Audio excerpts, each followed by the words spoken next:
नमस्कार मित्रांनो, आज आपण आलो आहे दारव्हा या ठिकाणी. मूर्तिकार सुरेंद्र निमकर, दुर्गा चौक, दारव्हा, जिल्हा यवतमाळ यांच्या कारखान्याला भेट देण्याकरिता. या कारखान्याची वैशिष्ट्य असं आहे की इथे मूर्ती तर बनतेच, परंतु इथे जे मातेचे मुखवटे असतात ते खूप बनवतात. आणि हे चित्र पाहण्यासाठी, दाखवण्यासाठी आपण इथे आज आलो आहोत. हा मारला ना तू, याच्यावर घातला ना. हो, हे याच्यावर हे मारला कलर. हे कलर मारल्यानंतर तसं नाही, हे साधा काढलेला आहे, त्याने व्हायटिंग मारलेली आहे, व्हायटिंग पुसली डोबा मारला आणि त्याला पेपर मारला. तसं तेच तर म्हणून राहिलो. महाराजा पहिले कुठं आहे? मारायला पहिले म्हणजे मग समजतच नाही. हे घासाच्या आधीच नाही हो, घासाच्या आधी. समजून काय रे? हे प्रायमर मारायच्या आधी म्हणता का? हो. देव आहे. प्रायमर मारल्यानंतर घासाच्या आधी हा, हा. ते नाही, मग ते तयार नसतं. हे तर पोरबंदर मारल्यासारखं दिसून राहिलं. प्रायमर मारले तर सध्या जुन्या घाटाचं नाही, कंपनीत जात असतो तो. हे कुठे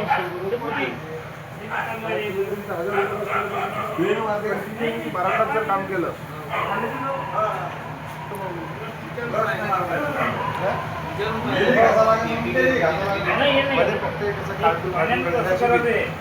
ड्रॉइंग काढले कर्ण प्रेस म्हणून राहायची. जरी रेषा उमट किती हो, बरोबर. हे याच्यात नाही, ह्यातून बरोबर आहे. मग घासाला म्हणजे आता पहिले हे जे चालू आहे, हे कसं चालू आहे? वलावर दिसते. हे जे आहे ना, हे कसं चालू आहे पहिले, सगळ्यात पहिले. हे जे काढलेले आहे ना, हे काढलेले ते जे आहे ते कसं चालू आहे? पुन्हा वलावर ते बघते. हो, ओरडतो. तर असं झाल्यावर आता हे शूटिंग झाल्यानंतर हे वाळले कसं आहे? येणे जायला की याच्यात सुरुवात करून घड्याळ नाही टाकलं. हो, प्रायमर टाकून द्या. त्याच्यानंतर घासून टाका.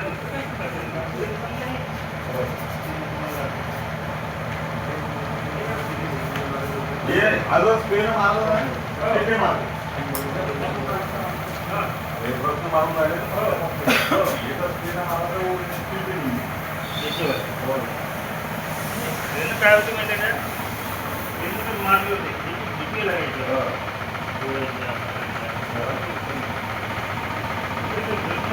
याच्यात मारतच नाही आपण.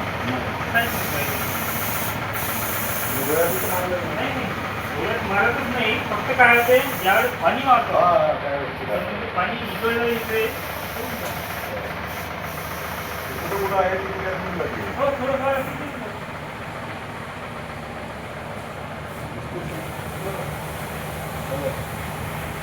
म्हणून मारलं तर कुठं मारायचं? हे हा त्यांचा कारखाना आहे. कारखान्यामध्ये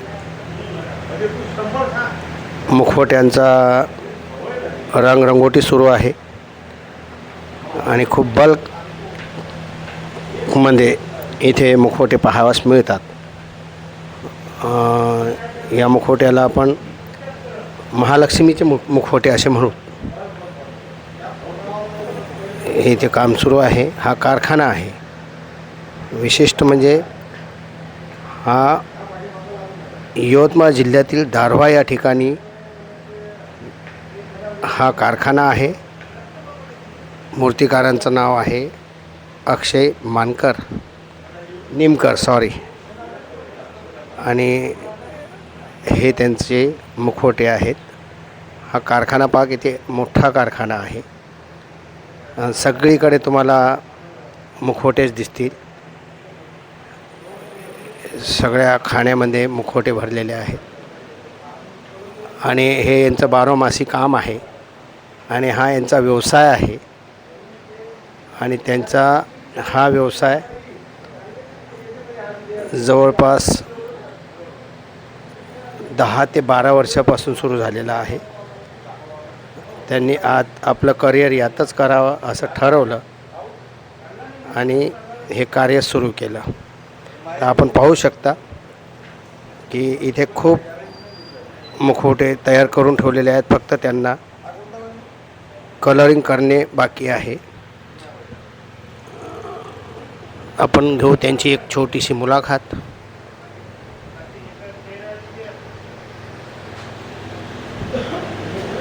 आधी काय उलगलं आपण ते गोष्टी माहिती आहे का?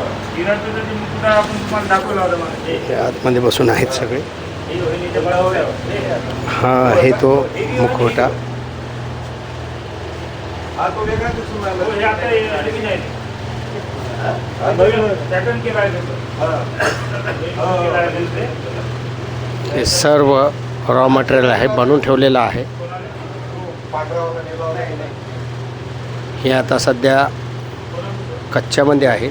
यांची रंगरांगोटी होईल हे ऑर्डरवर असतात. पांढरा मुकुटा दिला होता. हे जाणून घेऊ आपण त्यांच्याकडून की जवळपास हे किती असतात. तर हा वेगळा आहे. हा वाला पाहिजे तुला. खडीवाला. खडीवाला हेच आहे ना मग ते. कोणता खडीवाला? या वेळेला हे हा आहे. इथे आहेत यवतमाळचे हो त्याच्या मूर्तिकार गजाननजी ठाकरे, लोटस आर्ट यवतमाळ आणि चेहरा खाल्ला. निमकर भाऊ इथे आहेत. तर आपण निमकर भाऊची एक छोटीशी मुलाखत घेणार आहोत.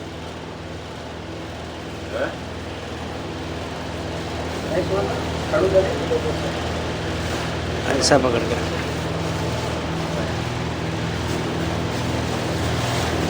तर आपण आज आलो आहे दारव्हा या ठिकाणी आणि मूर्तिकारामध्ये आपण पाहिल्यात अनेक मूर्तिकार असतात, परंतु देवी बनवतात, मुखवटे बनवतात. परंतु पहिल्यांदा आपण हे पाहत आहोत की खूप मोठ्या प्रमाणात इथे मुखवट्याचा कारखानाच तयार झालेला आहे आणि हा मुखवट्याचा कारखाना जवळपास 10 वर्षापासून सुरू आहे आणि यातच आपलं करिअर करण्यासाठी या मूर्तिकारांनी आपलं पूर्ण भविष्य यात घातलेलं आहे. आपण जाणून घेऊ त्यांच्या प्रतिक्रिया आणि त्यांच्या कामाचे रूपरेषा. नमस्कार सर. नमस्कार. सर पहिले आपण आपलं नाव सांगावं. माझं नाव मूर्तिकार सुरेंद्र अशोकराव निमकर, दारव्हा, जिल्हा यवतमाळ. नाव आपण ऐकलं. सर हे काम तुम्ही करताय तर हे काम किती वर्षापासून करताय? हे साधारणतः 7-8 वर्ष तरी झाले आम्हाला या कामाला. अच्छा. सुरुवातीला हे काम कुठं शिकलात तुम्ही मग? हे काम या मुकुट्याचं काम तर मी कुठं शिकलो नाही, पण मूर्तिकारमध्ये जे वनकर जे आहे हां. यवतमाळचे बंडू वनकर यांचे चिरंजीव सचिन वनकर आणि स्नेहल वनकर यांच्या हाताखाली पहिलेपासून मी काम केलं आणि ते माझे गुरु आहे. आणि त्यानंतर लोटस भाऊ आणि रामभाऊ चव्हाण हे यांचं काम पाहून बऱ्याचशा गोष्टी मी शिकलो. आणि मग तुम्हाला का असं वाटलं की बा आपणच आपला स्वतःचा व्यवसाय सुरू करावा का? यात असं मार्जिंग आहे का? यात स्वतःचं काम चालू करायचं हे तर माझी पहिलेपासून इच्छा होती, पण हे मुकुट्याचं काम मी जास्त प्रमाणात ज्यावेळेस केलं त्यावेळेस कोरोनामध्ये दुर्गादेवी बसते किंवा नाही बसत हे असा विषय असल्यामुळं हे घरगुती सण आहे बुवा, हे बंद पडणार नाही, आपलं या भरोश्यावर पोट आहे, त्या हिशोबानं मी हे काम चालू केलं. आणि या कामातनी इतका वाव मिळाला की आज असं झालं की माझं महाराष्ट्रात असा कोणता जिल्हाच नाही की ज्या जिल्ह्यात माझा माल जात नाही. अच्छा. जवळपास तुमचा पूर्ण महाराष्ट्रामध्ये आणि महाराष्ट्राच्या बाहेर बाहेर पण जाते माझा. बाहेर कुठे कुठे जातो? बाहेर साधारणतः कर्नाटकमध्ये जाते, गोव्यामध्ये जाते आणि इंदोरमध्ये जाते. अच्छा. म्हणजे तुम्हाला 12 महिने काम आहे लागून असं समजायचं. हो. मग आपल्याकडे आपण ही जी मूर्ती बनवतात तर ही मूर्ती मातीनं बनते की प्लॅस्टर ऑफ पॅरिस? नाही, हे मुकुटी जे आहे महालक्ष्मीचे मुकुट हे प्लॅस्टर ऑफ पॅरिसमध्ये बनते. कारण कसं आहे मातीचं जर केलं ते टिकणार नाही. आणि हे उत्सव असा असते की दरवर्षीचा उत्सव असते आणि दरवर्षी हेच हे यूज करणारे मुकुट वापरते, त्या हिशोबानं हे POP मध्ये चांगलं राहते. आणि POP हे टिकाऊ असते त्यामुळे त्याला आपण POP मध्येच तयार करता. ठीक आहे. आणि जवळपास आपल्या या कारखान्यात किती लोक काम करतात? माझ्या इथे साधारणतः 10 ते 11 लोक काम आहे. आणि त्यांचा पगार वगैरे असेल? हो, पगार कोणाला 20,000, कोणाला 15,000, कोणाला 25,000, कोणाला 40,000, असं प्रत्येकाचं ज्या हिशोबाचं काम आहे त्या हिशोबाचा पगार देते. तर मित्रांनो आपण पाहू शकता की 4 लोक आहेत, 4-5 लोक आहेत आणि 20, 10, 15 अशा हजारावर आहे. म्हणजे तुमचं काम हे 12 महिने चालणार आहे. 4-5 नाही, 11 लोक आहेत. 11 लोक आहेत. सॉरी माझं चुकलं. 11 लोक आहेत आणि त्यांना पगारसुद्धा मिळतो आणि हे काम सतत सुरू असते. म्हणजे याच्यावर आपण हे समजू शकतो की आस्थेला किती वाव भेटतो आणि आपल्या महाराष्ट्रातच नाही तर आपल्या यवतमाळ जिल्ह्यातून दारव्हा या ठिकाणी तालुक्याच्या ठिकाणी राहून इतकं मोठं काम करणं हे शक्य नसते, परंतु आमच्या मूर्तिकारांनी हे शक्य करून दाखवलं आहे. तर याकरता खरंच मी त्यांचं पहिले अभिनंदन करतो आहे आणि त्यांना येणाऱ्या काळामध्ये आणखी त्यांची प्रगती हो याकरता त्यांना शुभेच्छासुद्धा देतो. आणि सर, मग ज्यावेळेस आपण हा माल सप्लाय करता, बाहेर पाठवता, तर त्यावेळेस तो माल कसा जातो? ते प्रत्येकजण आपापल्या परीनं गाडी पाठवते किंवा ज्यांची गाडी पाठवणं होणार नाही ते मलाच सांगते की बा तुम्ही गाडी करून पाठवून द्या अच्छा, आणि मी पाठवतो आणि त्याचं भाडं वगैरे ते पेड करते. त्यातच ॲड करता? हो, ॲड करते. अच्छा. तर जवळपास किती क्वांटिटीमध्ये मागतात ते? साधारणतः 50 जोड, 100 जोड, 300 जोड, 200 जोड अशी क्वांटिटी असते. आपण आता आपल्या मुखट्याच्या जोडवर येऊ की त्याची प्राईस काय ठेवत आहे आपण आता प्राईज म्हणलं तर समजा जे मार्केट? मार्केटमध्ये जे जाणारे मुकुटे आहे ते साधारणतः 2700 रुपये, 2500 रुपये जोड असते आणि जे रिटेलवाले जे असते त्यांच्यासाठी 6000 रुपये, 5500 रुपये जोड असते. अच्छा. आणि ते तुम्हाला भेटतात? हो हो. आणि कधी असं झालं की समजा माल गेला आणि पैसाच नाही आला तर? नाही, माझं असं कधीच झालं नाही. नाही, आजपर्यंत कधीच झालं नाही. आणि माझा विश्वास हे पूर्ण असते हां हां. गिरायकावर. ते चेक जरी दिले त्यांनी पण मी चेकसुद्धा घेत नाही, कारण कसं आहे माझ्या मेहनतीला खोट नाही तर माझे पैसे कोणी डुबवणार. आणि हे काम करत असताना मला एक अनुभव आहे की काम तर सगळेच जण करते पण ज्याच्यावर देवाची कृपा असते तेच फक्त हे काम करू शकते. हे सगळ्यात महत्त्वाचा आहे तुमचा विश्वास, तुमचा आत्मविश्वास, की तुम्हाला हे माहीत आहे की समोरचा आपल्याला पैसे देईलच, डुबवणार नाही. हां, ठीक आहे. त्याकरता खरंच तुमचं अभिनंदन करावं. आणि एक खूप मोठा असा तुमचा हा परिसर पाहिल्यानंतर असं वाटलं की पहिल्यांदा तुमचा एक बाईट घ्यावा आणि तो आम्ही घेतलेला आहे आमच्या चॅनलवर. आता पाहू आपण पुढच्या वेळेस जेव्हा आम्ही येऊ त्यावेळेस याच्यापेक्षा मोठा तुमचा कारखाना असावा. तर मित्रांनो, हे होते निमकर भाऊ, सुरेंद्र निमकर. आणि आपण यांच्या या कार्याला खरंच प्रतिसाद द्यावा आणि आपल्याला कदाचित समजा असं कोणाला लागला तर ते इथून घेऊन जाऊ शकतात. ऑनलाईन पण बुकिंग करू शकते. अच्छा. माझा मोबाईल नंबर दिलेला आहे मी. नंबर सांगा एकदा. 88 05 94 75 55. तर मित्रांनो, हा त्यांचा नंबर होता आणि आपण या नंबरवर निश्चित कॉल करून त्यांना सविस्तर माहिती विचारून घ्यावी आणि आपल्यास लागला तर ऑनलाईनसुद्धा ते पाठवू शकतात, तुम्हाला मागवू शकतात. तर धन्यवाद. हा ब्लॉग आपण इथे समाप्त करतो आहे. धन्यवाद. आपल्या चॅनलचं हे देऊन द्या मला. म्हणून नाही घालला आउटलाईन फक्त साईडला जे जनावर काढले, घोडा, कुत्रा, म्हैस, हरण, ते जनावर काढले. आणि प्रश्न जे आहे ना, आपण कोण आहे? हा, ह्याच्यातलं तुम्ही कोण आहे? माणूस आहे का जनावर आहे? जनावर जाऊ शकते बाहेर, तुम्ही माणूस आहे. तुमच्याकडे कोणाला आवडत आहे?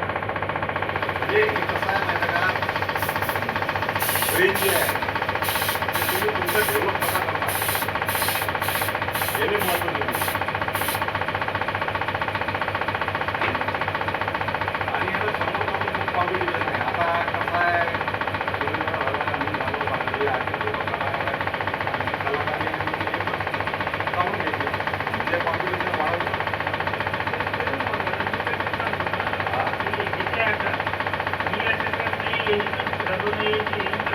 मी कुठं काहीच नाही केलं. तुम्ही कुठं आहे? नाही. काहीच नाही केलं मी. काहीच नाही. काहीच नाही.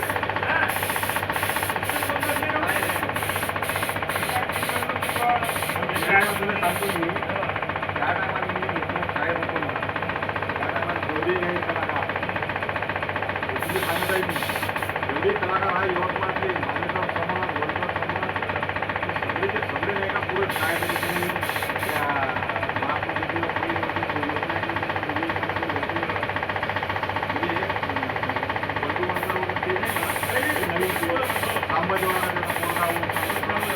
सामाजावर होता, बंगाली होता,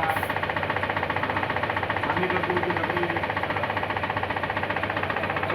त्या फील्डमध्ये आपला जे वय आहे काही त्यावेळेस उभा राहू ना